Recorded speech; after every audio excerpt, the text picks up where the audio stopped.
this video guys ay ipapasyal ko kayo sa plaza ng Dapitan City. Mga makukulay at kumikinang na mga parol at Christmas lights ay ating makikita. Napuno ang bawat paligid ng mga nagagandahang iba't ibang mga makukulay at magagandang pailaw na animoy nakakaaliw habang ito'y tinitingnan. Damang-dama na talaga ang simoy ng malamig na hangin na dumadampi sa aking balat habang nakatingin sa mga kumukutitap na mga Christmas lights, tila nagpapahiwatig na ang Pasko ay darating na.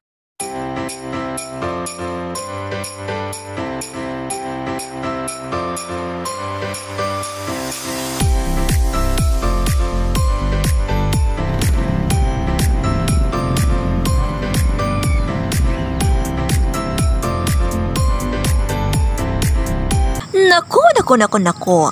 Mapapawaw na lang tayo sa mala fairy tale na dekorasyon. Maging ang mga bawat puno ay sinasabitan ng mga pailaw. Malayo pa lang ay matatanaw na natin ang plaza dahil sa mga kumukutitap, kumikinang na mga pailaw. Mayroon ding mga pagkaing street foods dito sa gilid ng plaza. May malaking Christmas tree sa gitna na kung saan may mga anghel na nakapalibot sa mismong Christmas tree.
Mga bata o matanda ay pumupunta rito hindi lang para makita ang magandang view kundi para makapag-picture na rin. Mga hagikik na mga munting paslit, mga naghahabulan o nagkukulitang mga bata, mga nag-iinsayong mga estudyante para sa kanilang activity sa klase, mga naglalakad kasama ang kanilang pamilya, maging tawanan at kwentuhan ay ating makikita at maririnig. Dito mismo sa malaking Christmas tree ay makikita natin na abalang-abala ang mga tao na magpa-picture.